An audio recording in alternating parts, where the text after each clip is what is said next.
Hello dear student, welcome to Vikas accountancy Pune या आपल्या YouTube चॅनलवर आपले सर्वांचे स्वागत आहे। बघा विद्यार्थी मित्रांनो, लक्ष द्यायचं आहे। आपलं चॅप्टर नंबर चाललं आहे 3 आणि पेज नंबर आहे आपलं 70।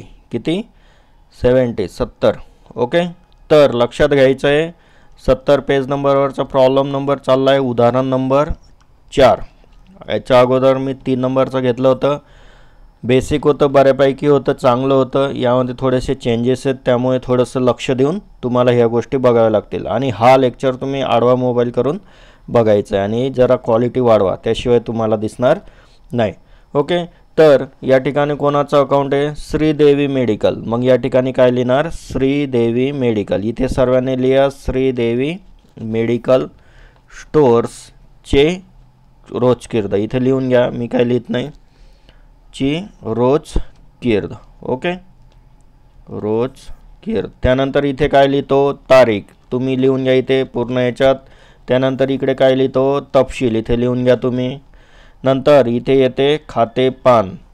ओके, त्यानंतर ही नावे, राशी, नावे राशी रुपीजमध्ये, आणि इथे काय येते मग? जमा राशी। काय येते इथे? जमा राशी। ओके, तर हे झाल्यानंतर आपण आता स्टार्ट करूया प्रॉब्लेमला। तर तुम्ही इथे हे सर्व लिहिण्याच्या अगोदर बेसिक लेक्चर बघा। डायरेक्टली हा लेक्चर कोणी बघू नका विद्यार्थी मित्रांनो, त्याशिवाय बेसिक बघितल्याशिवाय तुम्हाला ते कळणार नाही।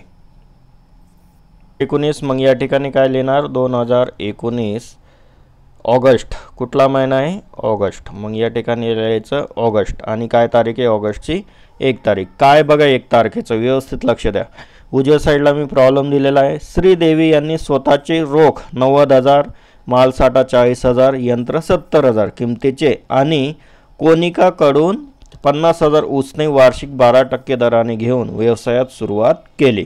आता मागच्या प्रॉब्लेम ज्यांनी बघितला आहे त्यांना तर हे माहितीच आहे। काय लिहितात मग या ठिकाणी? 1 तारीख टाकल्यानंतर रोकड खाते। ओके, व्यवसाय सुरू केलेला आहे कशाने? रोकडने। तर रोकड असेल तर रोकड लिहायचं। अजून कुठल्या कुठल्या वस्तू ते बघू। रोकडने किती? 90,000ची तुमची रोकड आहे। नेक्स्ट माल साठा। मग या ठिकाणी काय लिहिणार? माल साठा। आणि हा लेक्चर जर तुम्हाला स्लो वाटत असेल तर उजव्या साईडला 3 डॉट असतात वरती, तुम्ही ते वाढवू शकतात। माल साठा कितीचा आहे? 40,000। Okay sorry. नंतर यंत्र कशाने चालू केलेलं आहे? यंत्र, यंत्र खाते। काय होईल मग इथे? यंत्र खाते। इथे रोकड खाते, इथे माल साठा खाते असं लिहायचं, सोबत लिहित चालायचं आहे। इथे काय करणार तुम्ही? नावे। कितीचं होतं यंत्र? 70,000चं। ओके ओके, इथपर्यंत तर सोपं आहे। पुढे तो काय म्हणतोय? काय म्हणतोय बघा, इथे उसने आणलेले आहेत किती? 50,000, आणि कोणाकडनं आणलेले आहेत? कोनिकाकडनं आणलेले आहेत। तर एक लक्षात ठेवा, ज्यावेळेस आपण उसने पैसे आणतो म्हणजे काय? व्याजाने त्यांनी घेतलेले आहेत। किती हजार आहेत ते? 50,000। ओके, ही रोकड किती होती विद्यार्थी मित्रांनो? 90, आणि हे किती आहेत मग? 50,000। असे टोटल किती होतात मग या ठिकाणी? 1,40,000। तर हे 90,000 येईल का? नाही। तर अशा कंडिशनमध्ये कसं करायचं ते मी तुम्हाला या ठिकाणी शिकवलं आहे। म्हणजे याच्यावरनं एक लक्षात येतं, ज्यावेळेस आपण कोणाकडनं जरी पैसा आणतो त्यावेळेस आपल्याला ह्या रोकड खात्यामध्येच त्याला काय करायचं असतं? ॲड करायचं असतं। हे तुम्ही लक्षात ठेवायचं आहे नेहमी। ओके, त्यानंतर इतर गोष्टी तर आपण लिहिल्याच आहेत। मग आता हे झाले नावे नावे नावे, कारण की ह्या 1,40,000मध्ये हे 50,000 उसने जे घेतले होते कोनिकाकडनं ते पण त्यात आले। मग हे सर्व पैसे कुठे जाऊ देऊ आता? भांडवल खात्याला। म्हणून या ठिकाणी लिहायचं भांडवल खात्याला। इकडे गॅप ठेवला आहे म्हणजे जमा साईडला। इथे काय येणार? Dash dash dash dash. मग तुम्ही सांगणार सर भांडवल खात्याला किती येतील? ओके, तर भांडवल खात्याला एक लक्षात ठेवा, तुम्ही 50,000 उसने आणलेले ते काढून टाकायचे, बरोबर? मग बघा 1,40,000 प्लस 40,000 किती झालं? 1,80,000 प्लस 70,000, टोटल करा बरं। 1,80,000 प्लस 70,000 कमेंट्समध्ये टाका किती झाले टोटल। ओके, 7 आणि 7 14 आणि 1 15, 1 कॅरी, 1 आणि 1 2, टोटल किती झालं? 2,50,000, 2,50,000 50,000. बट यातले आपण 50,000 काय केलेले आहेत, उसने घेतलेले आहेत, त्यामुळे हे काय होतील मायनस. तर या ठिकाणी काय लिहिणार तुम्ही 2 लाख रुपये. काय लिहिणार या ठिकाणी 2 लाख रुपये. ओके, तर अशा पद्धतीने हे लिहायचं. हे लेक्चर चालू आहे, सॉरी जरा काय प्रॉब्लेम आहे. तर पहिले काय लिहिणार या ठिकाणी 2 लाख रुपीज. ओके, या ठिकाणी लिहायचं 2 लाख रुपीज. नंतर काय लिहिणार मग विद्यार्थी मित्रांनो, जे 50,000 आपण उसने आणलेत ना ते लिहायचे. जे 50,000 मी उसने आणले होते ते लिहायचे. तर ते कसं लिहिणार, कर्ज घेतलं आहे ना कोणाकडनं, मग त्या व्यक्तीचं नाव लिहायचं. मग कोण आहे, कोनिका. कोनिका काय, कोण आहे ती, कोनिका. म्हणजे हे एका लेडीजचं नाव आहे. कोनिकाचे कर्ज खात्याला. काय लिहिणार, कोनिकाचे कर्ज खात्याला. ओके, अशा पद्धतीने हे लिहायचं असतं. इथे किती येणार मग 50,000 रुपये. हे झाले 50,000, इथे डॅश. तर ही पहिली एंट्री आय होप सर्वांना जमली असेल. तर या ठिकाणी कसं लिहिणार मग विद्यार्थी मित्रांनो, कोण सांगतं बघा. या ठिकाणी काय काय होतं, एक होतं रोख, त्यानंतर मालसाठा म्हणजे माल, नंतर यंत्रसामुग्री, यंत्रसामुग्री म्हणजेच यंत्र, अजून काय होतं व कर्ज घेतले व कर्ज घेऊन, असं व्यवस्थित लिहायचं. कर्ज घेऊन व्यवसायाला सुरुवात केली. लिहून घ्या सर्वांनी, व्यवसायाला सुरुवात केली. आता तुम्ही 11वीत आले, तुम्हाला मराठी तोंडी लिहिता यायला पाहिजे. अक्षर मायने ठेवत नाही, विषय काय तो समजून घ्या. ओके, चला मग आता 1 तारखेचं झालं. आता 4 तारखेचं बघू. या ठिकाणी मी 4 तारीख टाकतो. ओके, बघा क्वेश्चन काय, वाचा लवकर मित्रांनो. 10% व्यापारी कसरीवर माधुरीकडून 50,000च्या वस्तू माल खरेदी केलाय. आता हे कसर कसं काढतात ते मी तुम्हाला अगोदर शिकवलं होतं. परत एकदा सांगतो, व्यवस्थित लक्ष द्यायचं आहे. काय म्हणतोय ते 4 तारखेचं. ओके, वर्किंग नोटमध्ये तुम्ही लिहा 10% काय ती व्यापारी कसर. आणि मी अगोदर सांगितलं आहे व्यापार कसर ही आपल्याला दाखवायची नसते. म्हणजे काय, नेमकं काय करायचं असतं मी तुम्हाला सांगतो.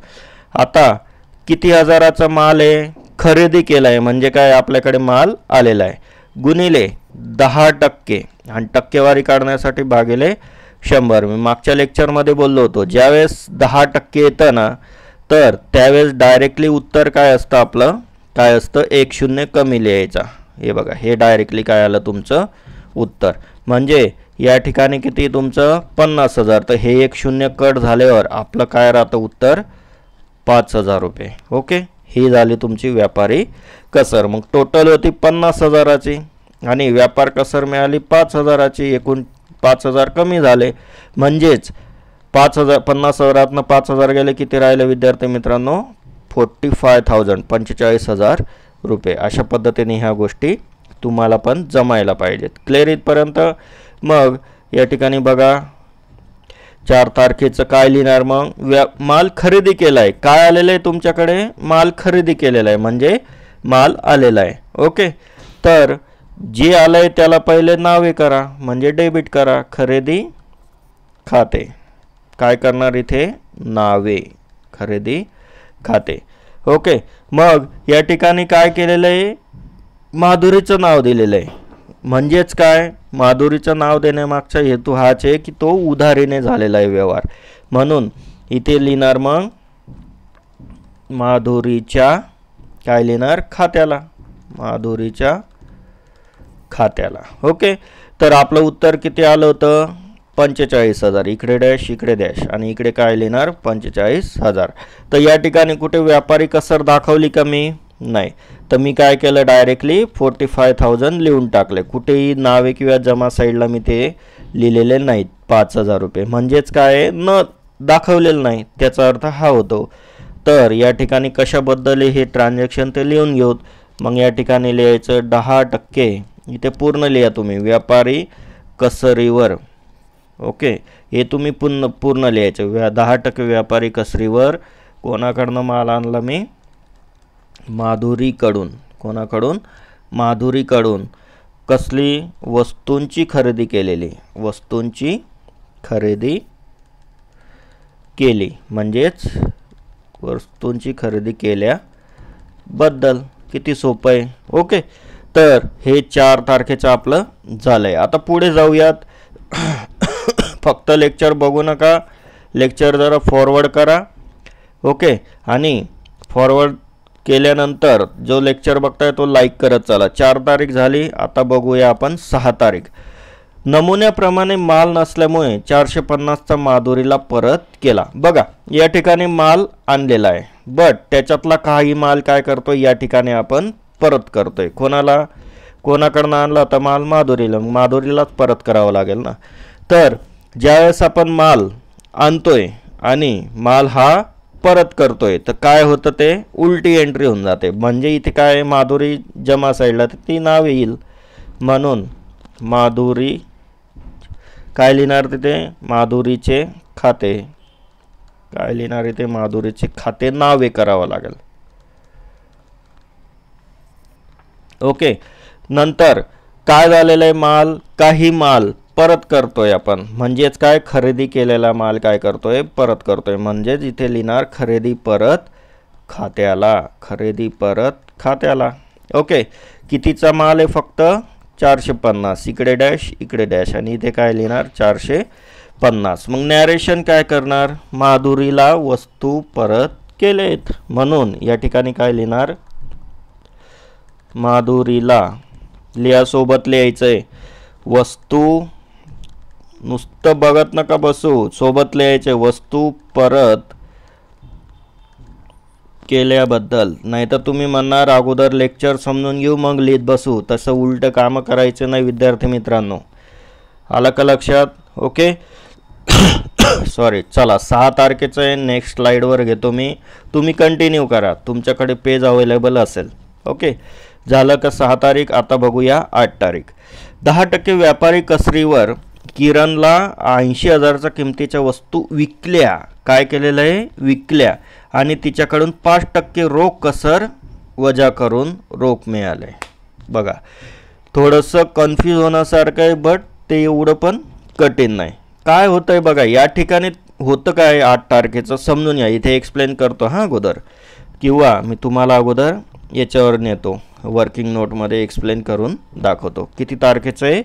8 तारखेचं. काय केलेलं आहे आपण? माल 10% काय, व्यापारी कसरीवर माल काय केलेला आहे? विकलेला आहे. म्हणजे काय, गेलेला आहे. किती हजाराचा विकला आहे मी? 80,000चा. ओके, इथे जरा मराठीत इंग्लिशमध्ये झालं आहे, डोंट वरी, ते क्लिअर करून घेऊया आपण. या ठिकाणी कितीचा विकला आहे तिने? 80,000चा. बट पुढे काय म्हणते? तिच्याकडून 5% रोख कसर वजा. म्हणजे काय, तिच्याकडून 5% रोख कसर म्हणजे काय, डिस्काउंट वजा करून. ओके, वजा करून रोख मिळाले. म्हणजे काय आलेली आपल्याकडे? रोकड. म्हणजे काय, कॅश आलेली. किती वजा केलेले आहेत? 5%. आलं लक्षात? बघा, आता ह्या याच्यामध्ये भरपूर कॅल्क्युलेशन आहे. ती कॅल्क्युलेशन कशी करणार सांगा बरं. बघा, अगोदर हे करून घेऊया आपण. आणि तुम्हाला अगोदरच सांगितलं आहे, जर 10% असेल तर कसं करणार? डायरेक्ट 1 0 कट करायचा. म्हणजे आपलं आन्सर आलं, किती आलं? 8,000 रुपये. ओके, 80,000तनं 8,000 गेले. किती राहिले? 80,000तनं 8,000 मायनस केले. किती राहिले मग? 80तनं 8 गेले, 72,000. ही झाली तुमची व्यापारी कसर. क्लिअर इथपर्यंत? ही झाली तुमची व्यापारी कसर. मग पुढे काय म्हणतंय ते? पुढे काय म्हणते की 5% रोख कसर वजा करून कॅश मिळवली. कॅश आलेली म्हणजे रोख मिळालेले आहेत. तर 5% ज्यावेळेस रोख कसर मिळत आहे त्यावेळेस बघा या ठिकाणी कसं लिहिणार? आता हे किती आहे तुम्हाला? किती बरं? 72,000 आहे. ओके, कॅल्क्युलेशन करा फास्ट. बघा या ठिकाणी कसं करायचं? आता हे एक उत्तर तर मिळालं. मग किती येते? 72,000 रुपये काय मिळाल? काय एवढ्याला विकला आहे? 80,000चा माल मी 72ला विकला आहे व्यापारी कसरवर. त्यामुळे मला हे 8,000 नाही दाखवता येणार. डायरेक्ट काय दाखवावं लागेल? 72,000. ओके, आणि मला काय आहेत? कॅश मिळालेली. बट कशी मिळाली? 5% कसरीवर. म्हणजे 5% भागिले 100 इज इक्वल टू 2 शून्य खालचे कट, इकडले 2 शून्य कट, मग किती राहिले 720 गुणिले 5 बरोबर 5 शून्य शून्य, 5 दुने 10, 1 हातच्याला, 7 5 35 ने 1 36. किती उत्तर आलं विद्यार्थी मित्रांनो आपलं 3600 रुपये. ओके, तर या ठिकाणी एक गोष्ट समजून घ्यायची विद्यार्थी मित्रांनो, माझी जी अमाऊंट होती जी रोकड येणार आहे माझ्याकडे, किती येणार आहे, मग माझ्याकडे रोकड किती यायला पाहिजे होती 72,000. बट आपण तिला डिस्काउंट दिलेला आहे अजून 5%. हा तर दिलाच, हा विषय सोडून द्या, बट अजून 5% दिला आहे, तर 3600 रुपये काय मिळालेलं आहे, अजून तिला डिस्काउंट मिळाला आहे. ओके, म्हणजेच हे 3600 काय करावं लागतील, ह्या 72,000 हे मायनस करावे लागतील. क्लिअर इथपर्यंत आलं का लक्षात? परत एकदा एक्सप्लेन करतो बघा, एकदम सोपं आहे, काय एवढं कठीण नाही. काय म्हणतोय ते 10% व्यापारी कसरे व किरणला 80,000च्या किमतीच्या वस्तू विकल्या. यस, 10% काय इथे व्यापारी कसरेवर किरणला वस्तू विकल्या. मग त्या वस्तू 10% कसरीवर म्हणजे किती हजाराला विकल्या, 72,000ला विकल्या. बरोबर ना? 10% काय केले मी, कसर काढून टाकली, त्याचा अर्थ. नंतर लक्षात घ्या, हां कन्फ्यूज व्हायचं नाही, व्यवस्थित समजवतोय, लक्षात घ्या. म्हणजे माझं हे काय झालं, मेन उत्तर आलं 72. बट तिला काय दिल्या होत्या, वस्तू विकल्या होत्या, बट तिने ज्यावेळेस पैसे आणून दिले, आता मला एक सांगा, वस्तू विकल्या, उधारीने विकल्या, 8 दिवसानंतर पैसे आणून दिले, तर तिला त्यावेळेस परत 5% काय मिळाला, कसर मिळाले. हिला वस्तू विकल्या होत्या 80,000च्या. ओके, बट तिला डिस्काउंट मिळाला 8,000चा, म्हणजे तिला वस्तू कितीच्या विकल्या होत्या, 72,000चा. बट ती ज्यावेळेस पैसे घेऊन आली त्यावेळेस तिला परत 5% काय मिळाली, कसर मिळाली. म्हणजे तिने मला किती द्यायला पाहिजे होते, 72,000, बट तिला 5% काय मिळालेली आहे, कसर. म्हणजे 3600 रुपये तिला काय मिळाले विद्यार्थी मित्रांनो, कसर मिळाले.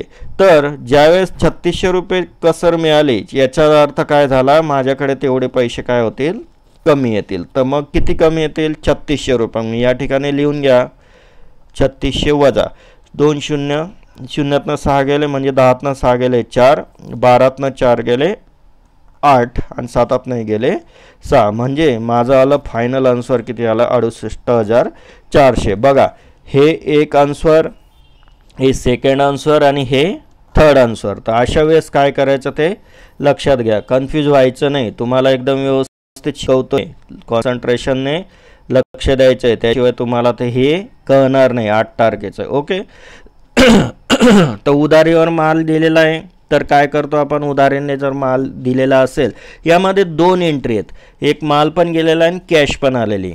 ओके, तर कॅश आलेली, मग पहिले काय करू, माल विकला म्हणून माझ्याकडे काय आली, कॅश आली, म्हणून रोकड खाते काय करावं लागेल, नावे. ओके, तर माझ्याकडे रोकड किती आलेली, कोण सांगतं, रोकड माझ्याकडे आलेली, मग या ठिकाणी मी तुम्हाला दिलेलं आहे किती आलेली रोकड विद्यार्थी मित्रांनो, ही बघा, या ठिकाणी मिळालेली मला रोकड 68,400. ओके, क्वेश्चन व्यवस्थित बघायचं आहे, त्यानंतरच ते व्यवस्थित कळेल. सॉरी, जरा गळ्यात प्रॉब्लेम आहे. 68,400 इथे लिहून घ्या, 68,400 व्यवस्थित लिहून घ्या.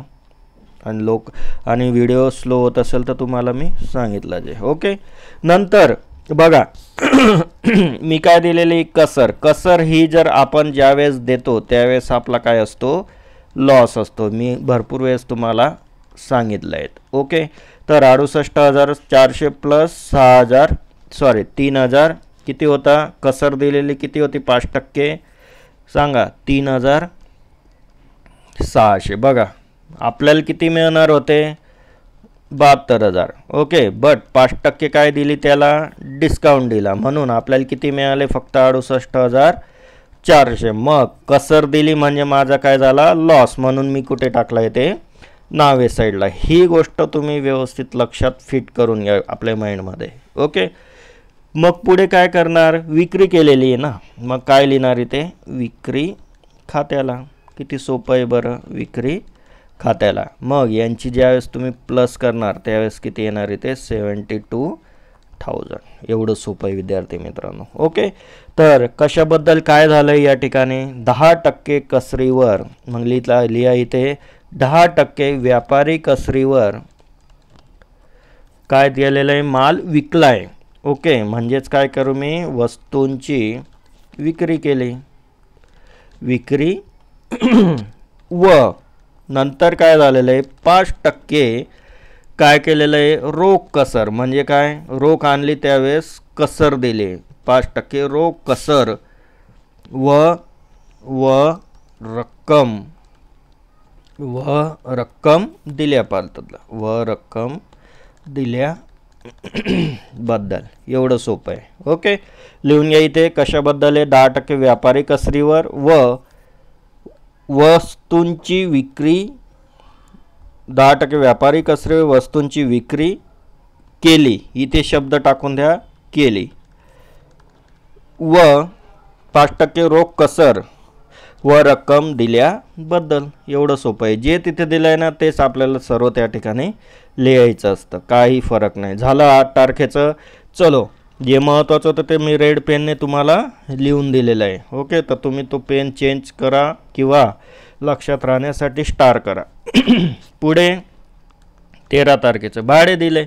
सोपं आहे ना, भाडे दिले म्हणजे काय झालं, माझ्याकडनं पैसा गेला आहे.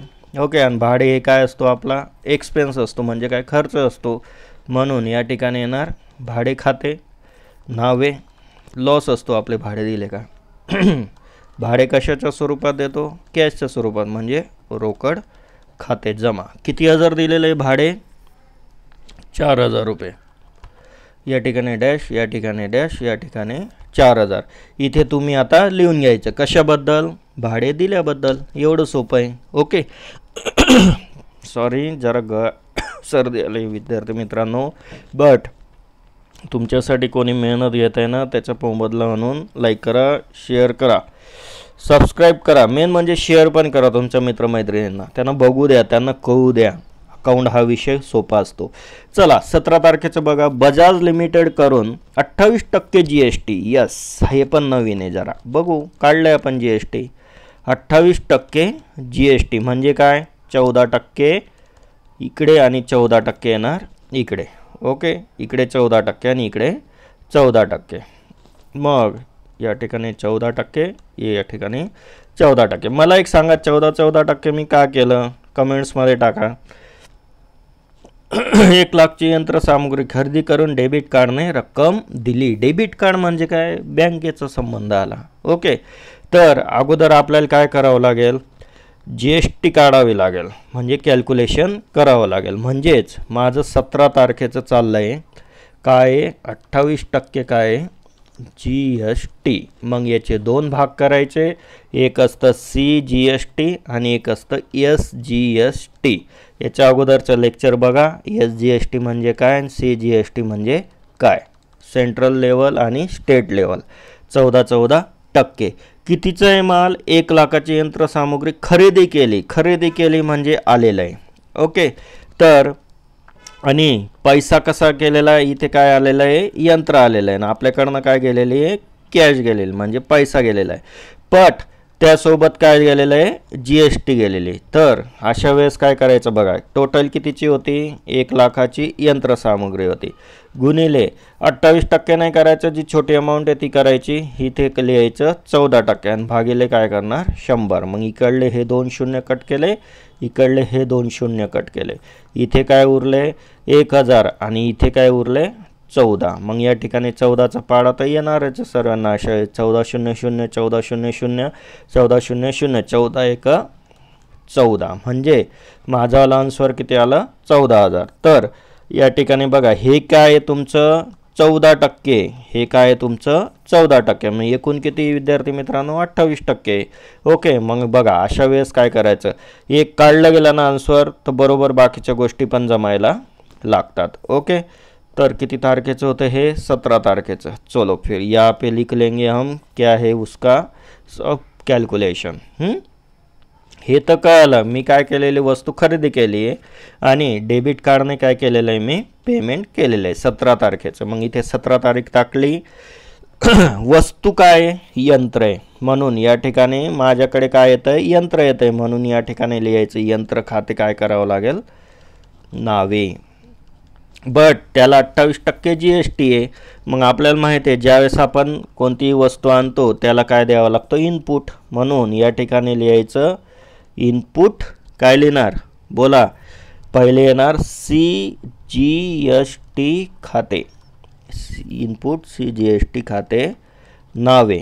नंतर इनपुट SGST खाते नावे. ओके, म्हणजे 1 लाखाची वस्तू मला कितीला घ्यावी लागली ते बघू आता. यंत्र खाते किती झाले मग आपलं टोटल सांगा? कोण सांगतं? 1 लाख. ओके, त्या ठिकाणी दिलेलंच आहे. एकावर 5 शून्य प्लस 14% GST 14,000 आणि दुसऱ्याला 14% GST परत 14,000. ओके, इथे डॅश. मग काय गेलेली आपली? पैसा गेलेला आहे. काय गेलेला आहे? पैसा गेलेला आहे. बट कशाने? डेबिट कार्डने. म्हणजेच काय झालं? बँकेचा संबंध. म्हणून या ठिकाणी लिहिणार बँक खात्याला. किती झाले टोटल? 14 दूनी 28 म्हणजे 1,28,000. म्हणजे बघा, मी बजाज कंपनीकडनं यंत्र घेतले, म्हणजे एखाद बाईक घेतली, त्याला 1 लाख दिले आणि आपल्याला GST लागले 28,000. ओके, तर मग तुम्ही या ठिकाणी काय लिहिणार बरं? हे लिहिणं खूप महत्त्वाचं आहे. 28% GST, 28% GST सह काय केलं मी? यंत्र खरेदी केले. काय केले मी? यंत्र खरेदी केले. ओके, यंत्र खरेदी करून कशाने पेमेंट केले? डेबिट कार्डने. कसे केले? डेबिट कार्डद्वारे. डेबिट कार्डद्वारे काय केले? पेमेंट म्हणजे काय मराठीत म्हणतात त्याला? शोधन केले. शोधन केल्याबद्दल. एवढं सोपं आहे. ओके, शोधन केल्याबद्दल. झालं. 17 नंबरचं झालं. चला नेक्स्ट जाऊया विद्यार्थी मित्रांनो. नेक्स्ट स्लाइड घेतो मी आता. 20 पगार दिल्याबद्दल. हे तर एकदम सोपं आहे. मला कमेंट्स करा काय येणार बरं? 20 तारखेचं पगार दिला, पैसा गेला. पगार दिला हे माझा काय? एक्सपेन्स आहे, खर्च आहे. मग मला काय करावं लागेल? पगार खात्याला नावे. पगार खात्याला नावे. कारण की पगार दिला म्हणजे माझा काय झाला? एक्सपेन्स. मग एक्सपेन्स होतो म्हणजे लॉस होतो. कसं? रोकड खात्याला. रोकड खात्याला. किती हजाराचं आहे? 27,000चं. लिहा मग 27,000. इकडे 27,000. नॅरेशन काय लिहिणार? म्हणजे काय? कशाबद्दल दिला? लिहून टाका. पगार दिल्याबद्दल. एवढं सोपं आहे. नेक्स्ट. आता काय पहिलं उदाहरण नाही, सर्व डिटेल लिहित बसायला. आलं लक्षात? आणि माझ्या होतकरू विद्यार्थिनींपर्यंत पोचवा जरा व्हिडिओ. नुसते बघत नका बसू स्वतःच. ओके, पुढे 27 तारखेचं बघा. 18% GSTने 1,20,000चे संगणक खरेदी केले व रक्कम डेबिट कार्डने दिली. Okay, no problem. खरेदी केले ना. खरेदी करणं महत्त्वाचं आहे. संगणक केलं आहे ते पण. ओके, म्हणजे चांगलं काम त्याच्यावरती करायला पाहिजे विद्यार्थ्यांनी. पण पिक्चर वगैरे बघत असेल तर काय उपयोग आहे एवढ्या महागाच्या संगणकाचा? चलो, ते काही असो. 1,20,000 संगणक खरेदी म्हणजे आले. काय गेली आपली? कॅश गेली. बट कशी गेली? बँकचा संबंध येईल म्हणजे डेबिट कार्डने गेलेली. बट 1,20,000 नाही फक्त, तर त्याला काय आहे? 18% GST. मग याचे हाफ करायचे 9%. 9% करा मग कॅल्क्युलेशन. 1,20,000 गुणिले 9% अपॉन 100. अपॉन म्हणजे भागले 100. खाली इकडले 2 शून्य गेले, इकडले 2 शून्य गेले. किती राहिले बघा? 1 2 0 गुणिले इकडे काय राहिला? 9. सॉरी बरं का, हे जरा मराठीत झालं, सॉरी इंग्लिशमध्ये झालं. ही अशीच गडबड होते. इंग्लिश आणि मराठीला शिकवलं का? इथे आपण 9% बघू. चला लक्षात घ्या, तुम्ही समजून घ्या विद्यार्थी मित्रांनो. ओके, 900. पण एक्झाममध्ये तुम्हाला अशाच आकड्यांमध्ये लिहायचं आहे, इंग्लिशमध्ये चालणार नाही, कारण तुम्ही मराठीत घेतलेलं आहे अकाउंट. 900. 9 दुने 18, 1 कॅरे, 9 1 9 1 10. यस, 10,800 रुपये काय झालेले माझे? 9%. सॉरी. किती टक्के? 9%. मग लिहून टाका. ओके, काय एवढं कठीण नाही. काय केलेलं आहे मी? संगणक घेतलेलं आहे. काय येणार माझ्याकडे? संगणक येणार ना. मग लिहा इथे संगणक खाते.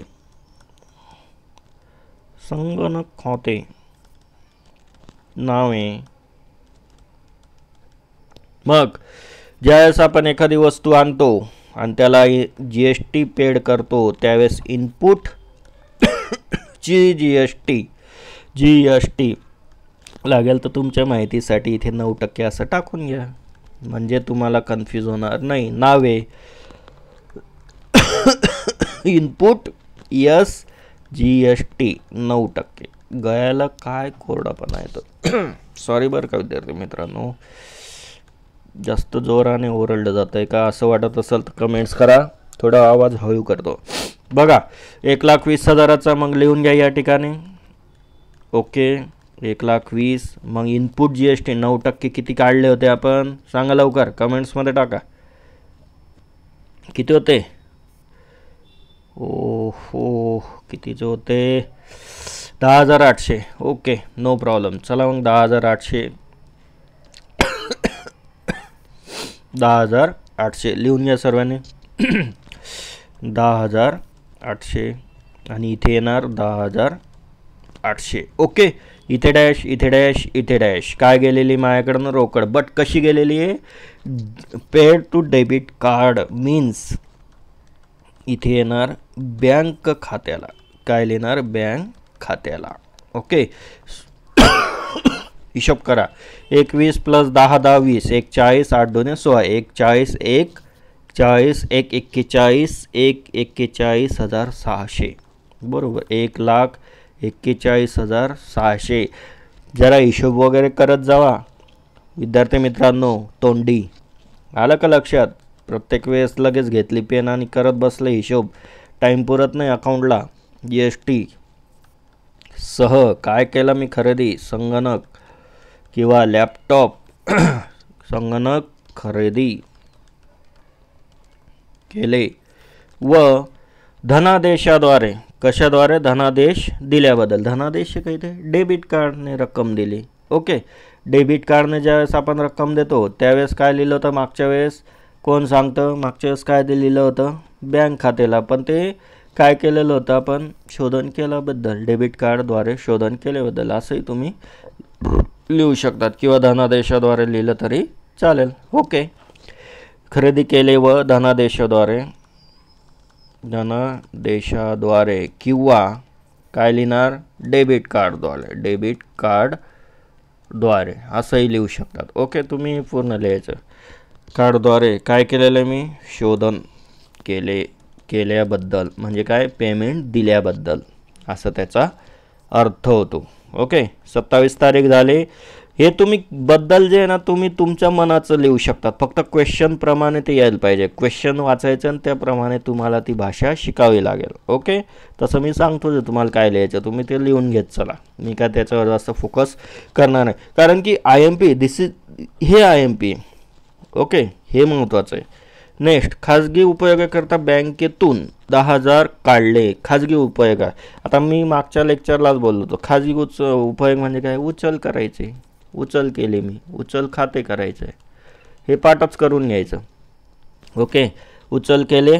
कुठून केले? बँक खात्यातून. म्हणून बँक खात्याला किती हजार? 10,000. इथे 10, इकडे डॅश, इकडे डॅश, इकडे 10,000. मग काय लिहिणार? कशाबद्दल? खाजगी लिहा बरं. उपयोगाकरिता काय लिहिणार? खाजगी उपयोगाकरिता बँकेतून. काय लिहिणार? बँकेतून लिहा. काढल्याबद्दल लिहून घ्या. मी काय लिहित नाही, तुम्ही लिहा फास्ट. नेक्स्ट, आता काय राहिलं आहे? चौथा क्वेश्चन झाला का विद्यार्थी मित्रांनो? बघा तर जरा. ओके, 31 तारखेपर्यंतच होतं. येस, 31 तारखेपर्यंतच होतं. तर याच्यामध्ये काही डाऊट असेल तर तुम्ही विचारू शकतात, मला कमेंट्स करू शकतात. आणि तुमच्यासाठी मेहनत घेतोय म्हणजेच काय? सबस्क्राईब करायला विसरू नका, लाईक करा आणि जरा जरा वाढवा, सबस्क्रायबर वाढवा. माझे सर्व तुमच्यावरतीच आहे. तुम्ही जेवढं फॉरवर्ड केलं ना तुमच्या मित्रमैत्रिणींना, तेवढं मग ते बघतील आणि त्यांना आवडलं तर त्यांचाही फायदा होऊ द्या. शेवटी काय आहे, ते म्हणत नाही का, एकमेकांना सहाय्य करू अवघे धरू सुपंथ. अशा पद्धतीने तुम्हाला स्वतः तर शिकायचंच आहे, बट तुमच्यासोबत तुमचे मित्रमैत्रिणींना पण चांगल्या पद्धतीने ते अकाउंट जमण्यासाठी ह्या गोष्टी तुम्हाला कराव्या लागतील. ओके, चला मग इथेच आपलं 4था क्वेश्चन झाला आहे. पुढचं लेक्चर आपलं 5वं क्वेश्चन असणार आहे. बघू कशा टाईपचं आहे. सोपा असेल तर नो प्रॉब्लेम, सोपा असेल तर तुम्ही करा, बट काही चेंजेस, मोस्टली मोठमोठे चेंजेस असतील मेजर, तर मी टाकतो तो लगेच video. Okay, thank you so much.